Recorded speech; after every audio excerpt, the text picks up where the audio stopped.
c'est dans la basilique de Saint-Denis, au nord de Paris, que reposent les restes des rois français du Moyen-Âge. En ce temps-là, la société était clairement structurée. En haut de l'échelle sociale, les dirigeants, noblesse et clergé, et en bas, la populace. Mais à la fin du XVIIIe siècle, une poignée d'individus éclairés et libéraux s'attaquaient à la traditionnelle autorité du roi et de l'Église.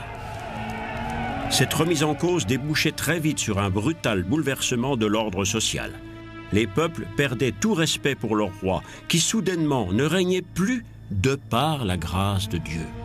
Leurs tombeaux étaient arrachés à la protection des murs des cathédrales et leurs restes dispersés. Des églises étaient détruites, les pierres de leurs murs utilisées comme matériaux de construction. Considérés comme des soutiens du pouvoir, prêtres et évêques devenaient les victimes de la vindicte populaire.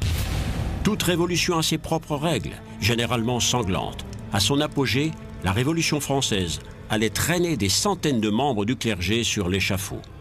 Un contemporain témoignait ainsi: Cette fois, c'est l'abbé Berthaud qu'on a emmené au massacre.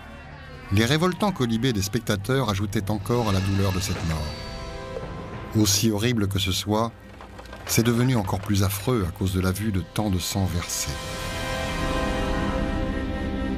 À Fréjus, sur la côte méditerranéenne, la Révolution donnait aux pêcheurs le privilège de porter les armes. Un droit dont ces hommes sont encore fiers aujourd'hui. Mais cela fait bien longtemps que les gens n'ont plus de prétexte révolutionnaire pour tirer des coups de feu. Aujourd'hui, les pêcheurs déchargent leurs armes pour invoquer la protection des saints. Signe de reconnaissance des esclaves libérés de la Rome antique, le chapeau phrygien devenait l'emblème de la Révolution française et de la liberté. Je te baptise au nom du Père et du Fils. Le peuple et l'Église ont depuis longtemps oublié leurs griefs et les symboles révolutionnaires se mêlent aujourd'hui au rite chrétien. Ce cortège avec bannières et statues honore la Vierge Marie, sainte patronne et protectrice des hommes de mer. Les signes de la Révolution sont depuis longtemps entrés dans le folklore.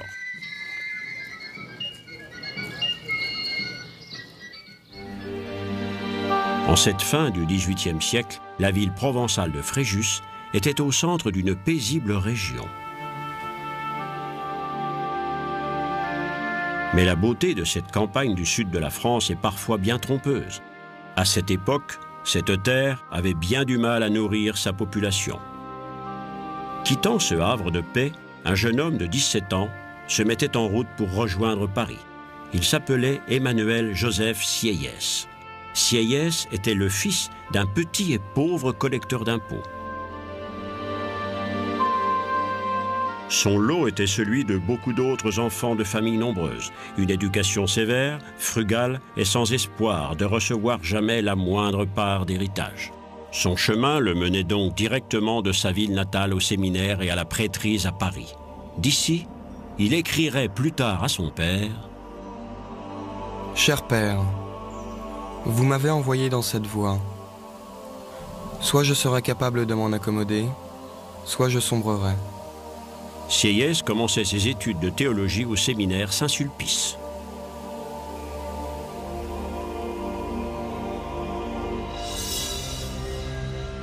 Le séminaire et la carrière ecclésiastique étaient alors le seul moyen pour les fils de famille pauvres d'accéder à l'éducation et à une vie meilleure que celle de la majorité de la population. Pour faire carrière, les fils les plus doués de la petite bourgeoisie pauvre de l'époque n'avaient que deux choix: l'uniforme rouge du soldat ou la soutane noire du prêtre. Entre le rouge et le noir, le faible Sieyès n'avait d'autre solution que d'endosser la soutane. Le modèle d'éducation religieuse de Saint-Sulpice était un choc pour le jeune Sieyès. Cette éducation est un système inhumain dans lequel les éducateurs, se référant à quelques modèles malsains, mettent tous leurs efforts à accomplir leur mission en torturant moralement et physiquement leurs élèves. Sieyès se faisait rapidement une opinion sur les abus sociaux de son temps. Se cherchant des maîtres à penser, il se plongeait secrètement dans l'étude des écrits des personnages les plus éclairés de son temps. Il lisait Diderot, pour qui toute croyance allant au-delà de la raison était superstition et dont les sévères critiques de l'Église catholique avaient des parfums d'athéisme. ou Rousseau, qui s'opposait à toute forme de dogmatisme religieux. Les croyances traditionnelles étaient de plus en plus mises en doute. Intronisé prêtre, Sieyès était nommé vicaire général du diocèse de Chartres, un des plus vieux centres catholiques du nord de la France.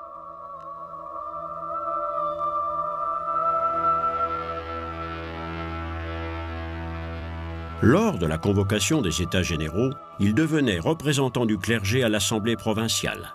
Sa vie ecclésiastique prenait un tour politique. C'était le début d'une étonnante carrière. Pour Sieyès, la cathédrale de Chartres n'avait rien d'une tour d'ivoire. Il développait à l'époque une perception plus aiguë que jamais des problèmes sociaux et il demandait ouvertement « Comment un individu peut-il combattre pour regagner les droits que l'Église et l'État lui ont confisqués ? La liberté, l'égalité et la fraternité ne sont-ils pas des principes chrétiens ?» En 1789, année où allait exploser la Révolution, l'ecclésiastique se transformait en avocat des opprimés. Dans un écrit, il posait une question provocante, mais fondamentale. Qu'est-ce que le tiers-État ? Cette même année, l'approvisionnement en produits alimentaires de base était déficient. Le peuple du pays le plus riche d'Europe commençait à souffrir de la famine. Et pourtant, en dépit de l'inflation et des mauvaises récoltes successives qui menaçaient la survie de la population, le pays était encore en paix. À la question « Qu'est-ce que le tiers-État ?» répondait bientôt une affirmation péremptoire. « Il n'est rien, mais il sera tout. » La Révolution allait bouleverser toute l'Europe, même si dans un premier temps, seule la capitale française semblait affectée. Après tout, les événements couvaient depuis fort longtemps à Paris et pas seulement pour cause de famine généralisée. Une bourgeoisie ambitieuse avait fait sienne les idées du siècle des Lumières, même si les écrits anticléricaux de Voltaire, vieux d'un demi-siècle, avaient été interdits, ses enseignements sur la prédominance de raison étaient restés étonnamment vivants. Les vieux rêves de liberté prenaient forme dans tous les domaines. Les frères Montgolfier et leurs ballons à air chaud étaient comme un symbole du développement illimité des possibilités humaines.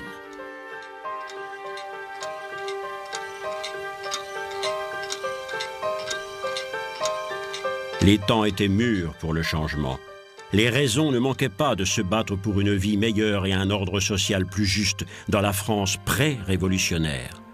L'aristocratie se prélassait dans ses salons, oublieuse des problèmes et de la pauvreté du peuple. Le luxe des réalisations les plus modernes, les nouvelles inventions, les trésors artistiques et culturels n'étaient accessibles qu'à un petit pourcent de la population. Et cette classe privilégiée, dans la splendeur réservée de ses châteaux et jardins, avait échoué à percevoir qu'une nouvelle ère s'était levée depuis longtemps. À Versailles, en dépit de la crise financière, les aristocrates continuaient à vivre comme ils l'avaient toujours fait. La pompe royale et la gabegie dévoraient 1/10 du revenu national annuel. Tous ces gens vivaient à crédit. La moitié du budget de l'État était employée à servir le seul intérêt de la dette. L'État était en faillite. Le roi Louis XVI se montrait incapable de voir les menaces qui pesaient sur la France. Bien que possédant une mentalité de petit bourgeois, il continuait néanmoins à vivre dans la splendeur habituelle de ses ancêtres. Le roi et son peuple étaient à des années-lumière l'un de l'autre. Les Français se défiaient de la reine, l'Autrichienne, descendante de la maison d'Habsbourg. Ils considéraient qu'elle était vaniteuse et dispendieuse.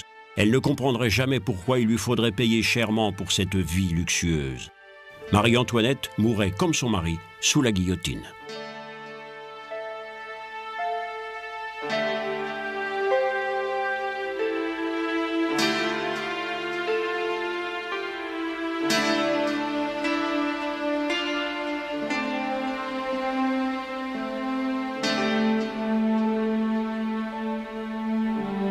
La noblesse qui s'affichait au fronton des monuments et considérait le royaume comme de droit divin, refusait de voir la famine touchant les populations urbaines et la misère des paysans.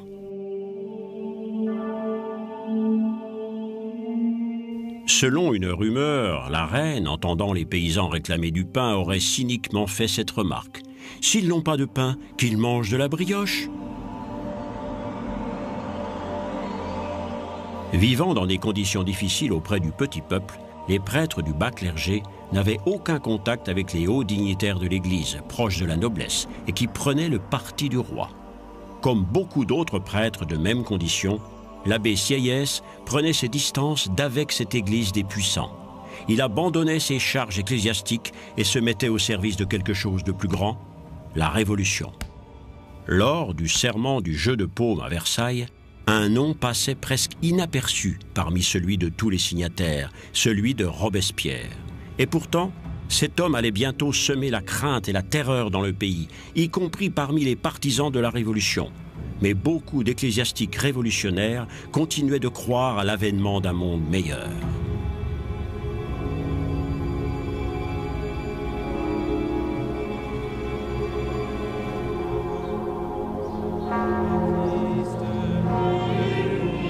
Une utopie ? Plutôt une vision concrète, car les bouleversements radicaux de 1789 donneraient bientôt une nouvelle image de l'Église de France, avec des conséquences qui durent encore à ce jour. Tous les biens de l'Église, y compris ceux des ordres monastiques, étaient nationalisés avec l'approbation de nombreux membres du clergé. La culture et l'Église ne pouvaient exister que pour servir le peuple et la nation.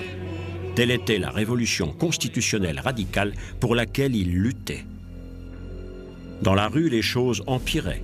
Les gens commençaient à faire leur propre révolution avec pour objectif le pain et la destruction des symboles détestés du pouvoir. Dans une tentative de démonstration de force, le roi ordonnait au maréchal de Broglie d'encercler Paris avec ses gardes étrangers et de remplir les arsenaux. Bientôt, Paris devenait un camp armé. Comme une étincelle dans un baril de poudre, les guichets d'octroi aux limites de la ville étaient incendiés, libérant la haine refoulée de la population. Des foules déchaînées, enfonçant les portes des Invalides, s'emparaient de 32 000 fusils et de 27 canons. La plèbe était maintenant armée. Le 14 juillet, le peuple de Paris s'emparait de la Bastille, forteresse royale désarmée, mais synonyme d'asservissement, devenue le symbole méprisé de la tyrannie totalitaire.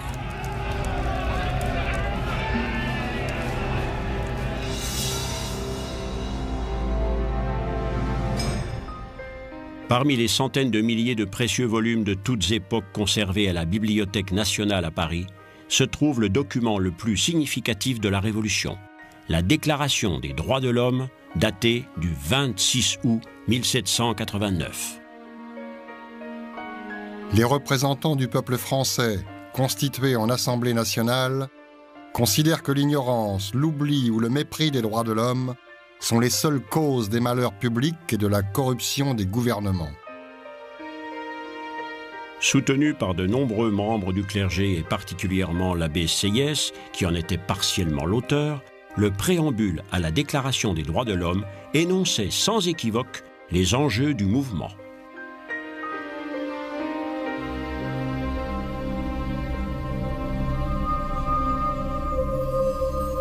Bleu, blanc, rouge, les couleurs de la Révolution. Le général Lafayette disait aux représentants « Je vous donne une cocarde qui voyagera dans le monde entier ». Les mots du général allaient devenir réalité. Lafayette, le commandant de la garde nationale, s'était battu aux côtés des Américains dans leur révolution contre les Britanniques en 1777.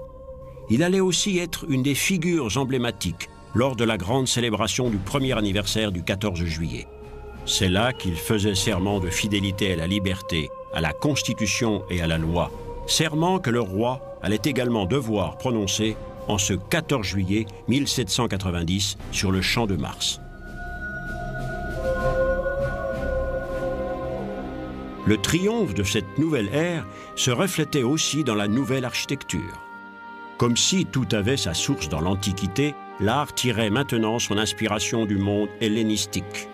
La loi de la République était donnée à la France par Pallas Athéna.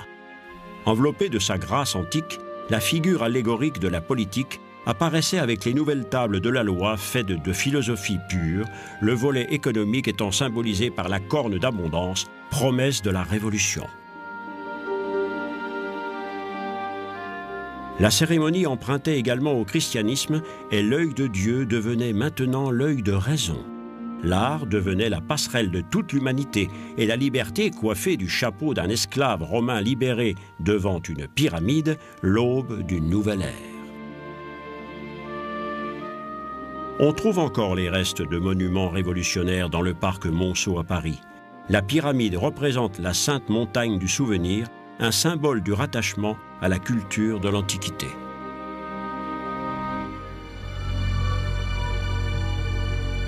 L'éruption révolutionnaire faisait à la fois référence à la tradition de l'Antiquité et à la modernité. Des rêves enthousiastes s'élançaient à l'assaut du ciel. Les premiers vols de ballons à air chaud annonçaient la conquête des cieux sous l'œil attentif des militaires. Car la révolution, menacée de l'intérieur, l'était aussi particulièrement de l'extérieur. Elle avait mis en jeu le principe monarchique, socle sur lequel toute l'Europe s'était jusqu'alors construite et maintenue. L'Autriche et la Prusse menaçaient de rentrer en guerre si les révolutionnaires osaient porter la main sur le roi. Le 21 juin 1791, le roi était arrêté alors qu'il tentait de fuir la France, confortant ainsi la croyance populaire d'un complot aristocratique. Certains demandant qu'il soit jugé pour haute trahison, les relations avec l'étranger atteignaient un seuil critique. En Grande-Bretagne, en Espagne, en Prusse et en Autriche, les gouvernements s'organisaient pour combattre la Révolution. Mais après 2 années de désordre, l'armée française était dans un état pitoyable. La moitié des officiers avaient émigré, beaucoup étaient passés à l'ennemi. Avec le recrutement de nouveaux soldats dans toutes les couches de la société, l'Europe voyait se constituer la première armée patriotique nationale. Les volontaires marseillais arrivaient à Paris au rythme d'un chant guerrier qui deviendrait l'hymne national français, la Marseillaise. Le souffle révolutionnaire se propagerait partout en Europe au son de cette mélodie.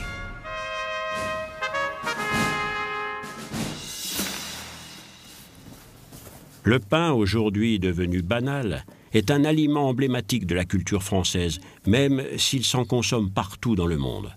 Mais c'est ce pain qui, il y a 200 ans, était à l'origine d'une révolution populaire dont les effets allaient se propager dans le monde entier. Avant la Révolution, l'homme du peuple consacrait 90% de son salaire pour acheter ce pain, base de son alimentation.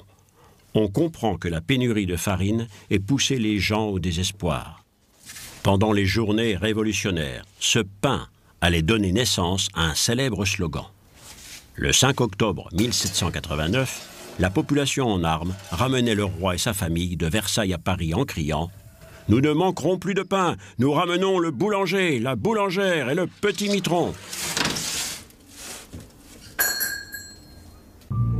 Accusé de haute trahison, Louis XVI quittait Versailles sous bonne escorte pour ne plus jamais y revenir. Le roi était maintenant devenu le symbole de la contre-révolution. N'était-il pas celui qui tirait toutes les ficelles d'une société de marionnettes? Cardinaux, ministres, nobles, officiers, fonctionnaires, tous étouffaient l'arbre de la liberté, moissonnant les fruits du travail du peuple.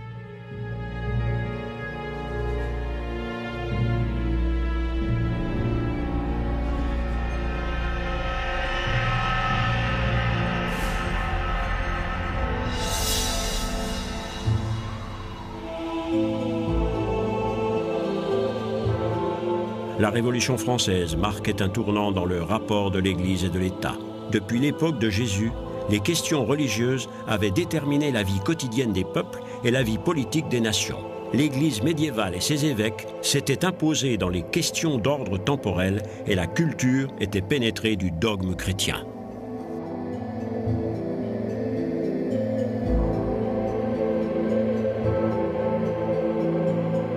Mais à l'aube de l'ère moderne, les peuples commençaient à mettre en cause l'influence de l'Église.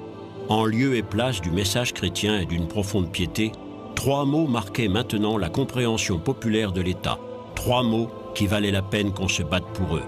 Égalité, fraternité et liberté. Et d'abord, liberté de se délier de l'autorité de l'Église, qui devait maintenant redéfinir ses rapports à la vie politique et culturelle si elle voulait éviter de sombrer avec un système en perdition.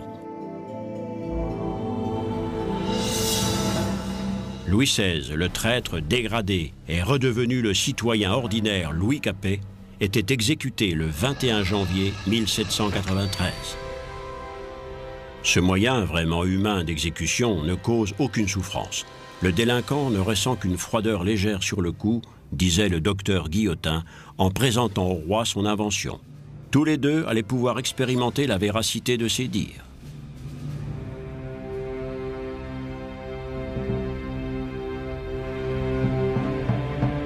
Pour une grande partie de la population, la reine Marie-Antoinette était le vampire de la France.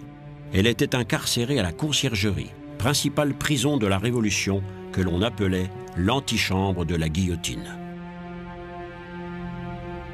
Marie-Antoinette, soupçonnée de comploter avec les puissances étrangères, était elle aussi condamnée à la peine de mort.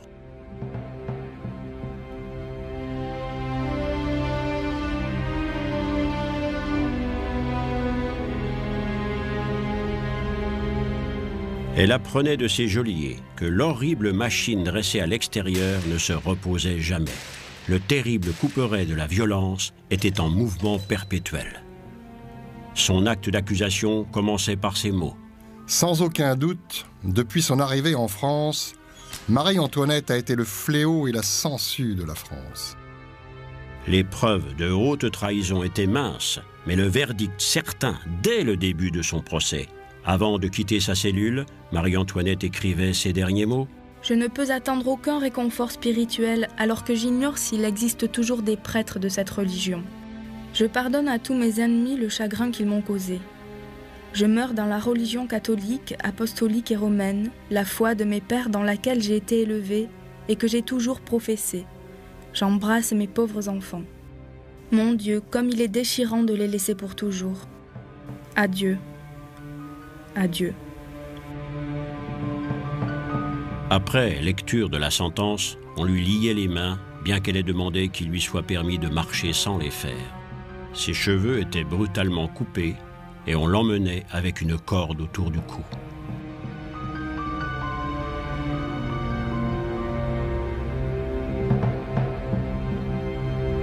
30 000 gendarmes montaient la garde alors que la lame tombait en sifflant.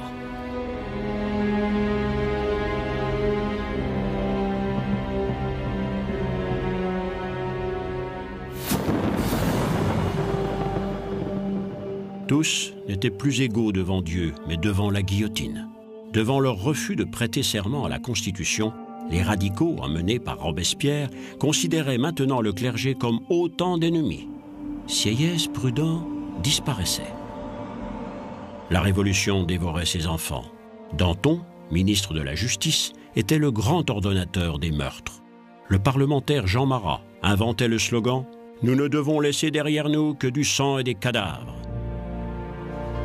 L'église du Panthéon, construite sous Louis XV, devenait un temple en hommage aux grands hommes de la patrie.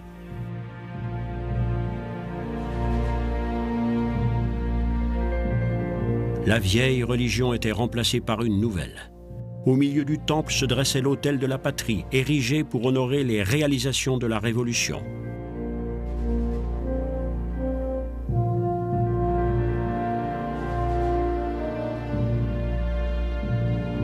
Les nouveaux saints du culte de la raison étaient les grands philosophes de l'époque des Lumières, ceux qui avaient développé l'idée de liberté. Le premier d'entre eux était Voltaire. C'est ici qu'est enterré le pourfendeur du pouvoir ecclésiastique, le combattant de la tolérance. Voltaire, écrivain, historien, philosophe, permettait à l'esprit humain de se libérer des liens d'une tradition obtuse. La tombe de Rousseau, autre grand penseur du siècle des Lumières. Comme Voltaire, il disparaissait plus d'une décennie avant la Révolution. Rousseau rêvait d'une nation dans laquelle les droits de l'individu seraient à égalité avec les droits de la communauté. Il considérait la condition naturelle de l'humanité comme propice au bonheur, les causes de sa déchéance s'appelant l'État, la culture et la propriété. Ayant grandi en Suisse, fils d'un horloger huguenot, et d'une genevoise calviniste, il s'enfuit en France à l'âge de 16 ans.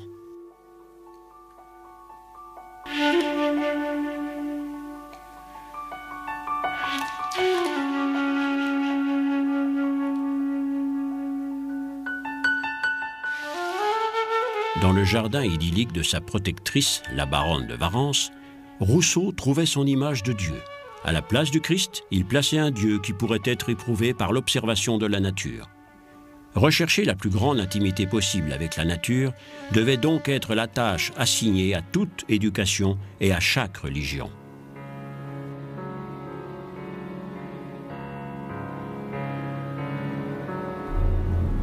Il fallait un Robespierre et sa soif illimitée de pouvoir pour pervertir la philosophie humaniste et romantique de ce philosophe des Lumières. Un certificat d'adhésion au club des Jacobins, un groupe de révolutionnaires radicaux. Les partisans de Robespierre excluaient tous ceux qui ne partageaient pas leurs idées. La terreur, devenue mode de gouvernement, se tournait de plus en plus contre ses propres membres, contre les traîtres en son propre sein. Aucun n'était épargné. Les prisons se remplissaient. Vers la fin du régime de terreur, environ 17 000 têtes tombaient dans la seule ville de Paris. Un témoin oculaire nous a laissé une description du macabre spectacle. Après qu'il l'ait tiré sur l'échafaud, il a regardé le bourreau, la planche et les instruments meurtriers. De la foule assemblée est monté un hurlement bestial. La brutalité de l'exécution a été considérablement atténuée par la vitesse à laquelle elle a eu lieu. Le bourreau et ses aides avaient tout préparé. Le sacrifice pouvait commencer. Il a empoigné sa victime par un bras pendant qu'un de ses aides, le plus grand, lui prenait l'autre bras et que le deuxième assistant lui empoignait les jambes. Immédiatement, il était couché face contre terre.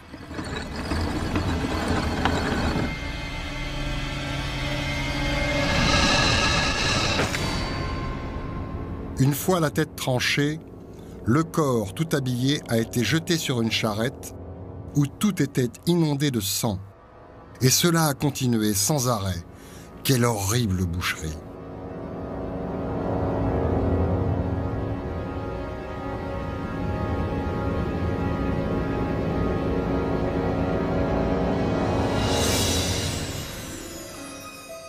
Saint-Sulpice, l'ancien séminaire de Sieyès, était exproprié.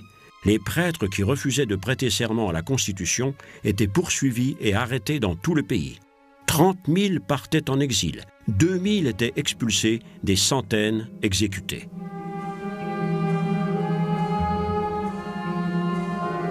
Sous Robespierre, la religion devenait ordonnancement du gouvernement. Le despote se transformait en saint d'une église qui n'avait d'autre Dieu que la raison. Le couvent de l'ordre des Carmélites était reconverti en prison en 1792. Ce lieu allait être le théâtre d'un meurtre massif, dont les traces sont toujours visibles à ce jour. Ici reposent les dépouilles terrestres de 150 prêtres.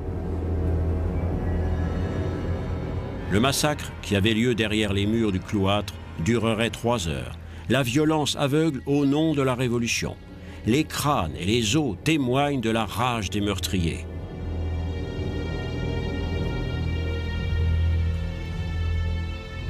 Les rapports révolutionnaires notent fièrement que les victimes avaient été promptement exécutées. 1 meurtre par minute.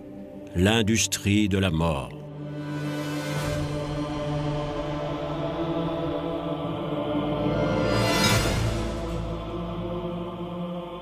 Les murs du couvent portent encore les plaies de ce meurtre massif.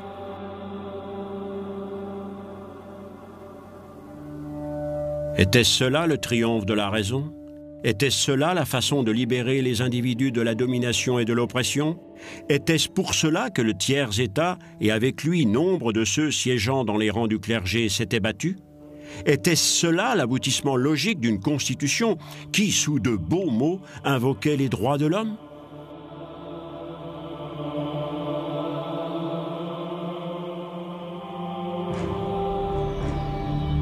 Nichée au centre de la France, la petite ville de Cluny était depuis le Xe siècle le centre florissant du catholicisme français.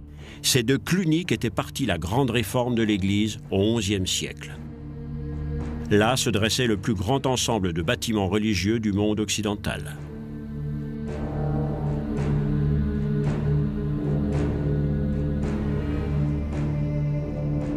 À Cluny, la ferveur révolutionnaire allait tourner en folie furieuse. les hautes tours de la vénérable église étaient abattues sur décret du gouvernement révolutionnaire sous prétexte que leur élévation au-dessus d'autres constructions viole le principe d'égalité. L'armée révolutionnaire mettait le feu au mobilier et détruisait les statues. Tous les bâtiments de l'immense complexe monastique et les églises étaient rasés, les quelques bâtiments restants utilisés comme écuries.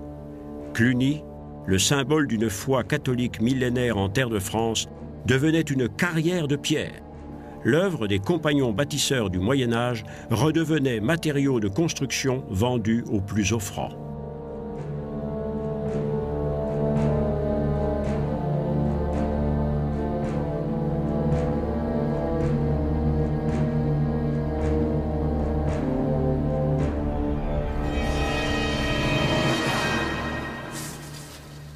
Dans les archives municipales des plus petits villages français, on trouve encore des documents témoignant d'un extraordinaire développement pour la société de cette fin du XVIIIe siècle. Le registre d'état civil est un parfait exemple de la reprise en main par l'État de charges auparavant remplies par l'Église. Le baptême, le mariage, la mort devenaient soudainement des événements relevant des autorités civiles. Dans l'agitation de la fureur révolutionnaire, tout devait changer. Le mariage civil remplaçait la consécration des liens sacrés du mariage religieux. Les prêtres pouvaient maintenant se marier. On inventait une nouveauté juridique. Des couples mariés pouvaient maintenant officiellement divorcer, avec la bénédiction de l'État. On interdisait aux prêtres de pratiquer leur ministère au grand air et une demande était posée pour supprimer les croix sur les tombes. Les services religieux du dimanche étaient catégoriquement interdits. De nombreuses églises paroissiales étaient complètement fermées ou reconverties en temples de la raison. On remplaçait une fois pour toutes le culte de la superstition et de l'hypocrisie par le culte de la République et de la moralité naturelle. Dans l'ombre, de nombreux cultes mystérieux fleurissaient. Les interdictions pleuvaient, des cimetières étaient abruptement fermés. En Bretagne et en Vendée, les populations résistaient à ces innovations. À Paris, ce mouvement baptisé contre-révolutionnaire ouvrait la voie à de nouvelles brutalités. Le combat faisait rage des deux côtés.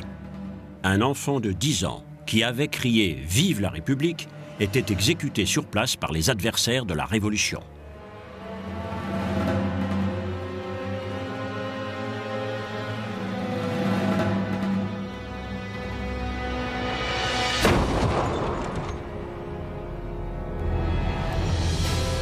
Qui était la victime? Qui était le criminel? Tous étaient à la fois meurtriers et martyrs. Marat, le monstre assoiffé de sang de la Révolution, n'avait qu'un credo. Pour le maintien de l'ordre public, 200 000 têtes vont devoir tomber.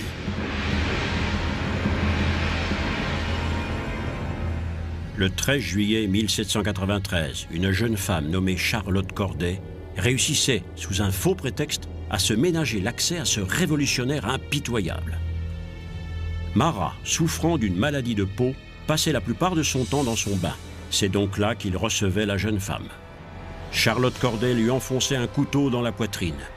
Marat, la bête immonde, était morte. Un chroniqueur de l'époque notait « Un chirurgien n'aurait pu faire meilleur travail. » Mais la Révolution en faisait un saint de sa cause. Un culte de Marat s'instaurait. Des monuments, des hôtels même, étaient érigés en son honneur. 29 villes prenaient son nom, que l'on donnait aussi aux enfants nouveau-nés. Son cœur embaumé était exposé dans une urne comme une relique. L'art drapait les réalisations de la Révolution de la noble parure de l'histoire antique. L'an 1 d'une nouvelle ère était célébré par des plaques commémoratives. Le personnage allégorique de la Révolution, saint et puissant comme Hercule, pourfendait l'ange noir de l'obscurantisme, la vieille religion. Les illusions d'un jour naissant.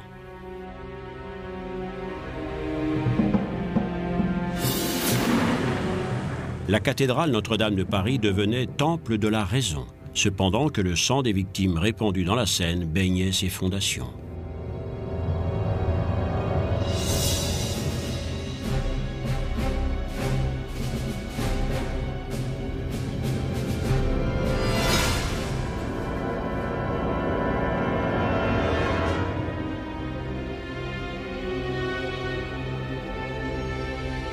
Les pierres tombales du cimetière de Picpus ressemblent à un annuaire de la société de cette fin du XVIIIe siècle, toutes les classes de la société s'y côtoyant dans un même silence interrogateur.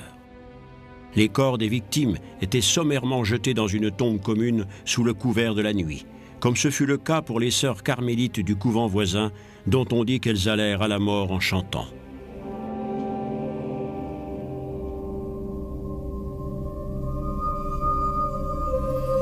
Cette chapelle est un lieu de recueillement en souvenir des victimes de la Révolution.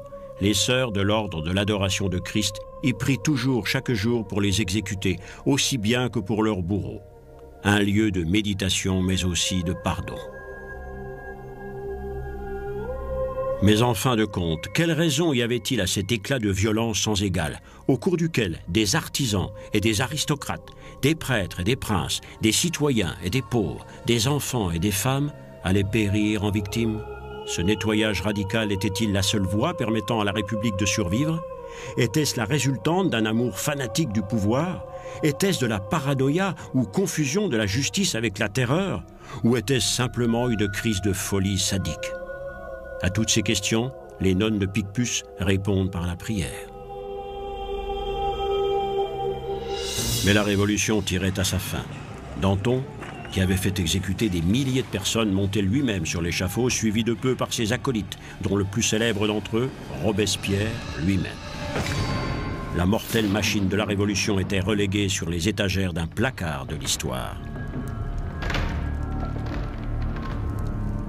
Mais les effets de la terreur sur l'âme humaine allaient continuer quelque temps de propager d'étranges ondes concentriques. Les rapports font état de danses solennelles.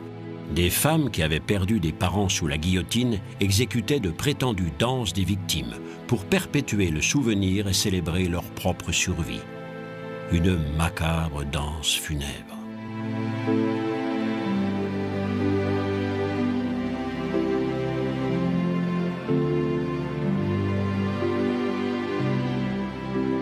L'une d'entre ces femmes s'appelait Joséphine de Beauharnais, la belle métisse que Bonaparte allait épouser. Elle laissait le souvenir de son passage dans les geôles du cloître des Carmélites en gravant son nom sur le mur pour la postérité. Sieyès, qui était prudemment resté à distance pendant la tourmente, réapparaissait sur la scène politique une fois le danger passé. Membre du Directoire, comme s'appelait le nouveau régime politique, il recevait cette arme en remerciement pour services rendus à la nation. Après avoir sauvé sa vie, il sauvait sa réputation. Sieyès demandait maintenant la stabilité politique. Au milieu d'un cercle d'intimes, il s'écriait « J'ai besoin d'une épée. Mais qui la tiendra ?» Un jeune et ambitieux général de 27 ans allait répondre à son appel. Le 10 novembre 1799, Bonaparte s'emparait des rênes du pouvoir. Bonaparte réorganisait le pays après les désordres révolutionnaires. En 1804, il donnait à la France et à l'Europe un nouveau code de loi moderne, le Code Napoléon.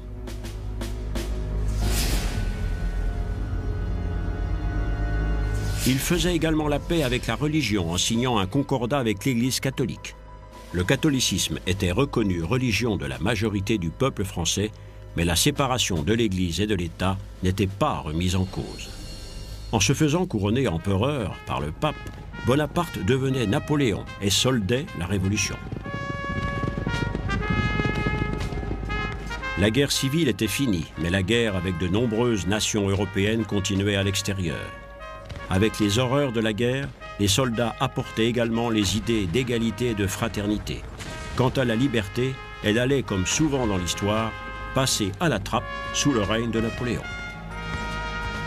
À son apogée, l'énorme empire s'étendrait de l'Espagne à la Russie, de la Baltique à l'Italie. Conquis par la force, il ne pourrait être maintenu, mais les valeurs qu'il avait apportées ne se retireraient pas avec lui. Joseph Sieyès avait traversé une période de violents bouleversements. Il avait vu naître le règne du pouvoir de la raison dont les vagissements avaient profondément secoué la tradition ecclésiastique.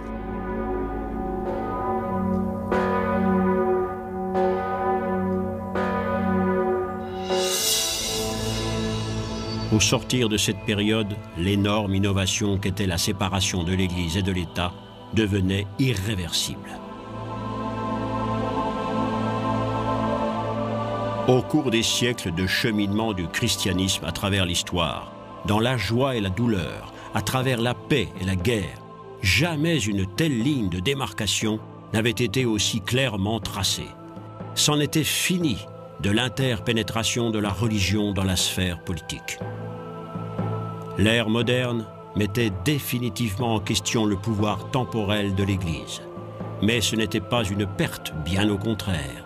Ce faisant, le christianisme retrouvait enfin la possibilité de se concentrer librement sur le message du Christ.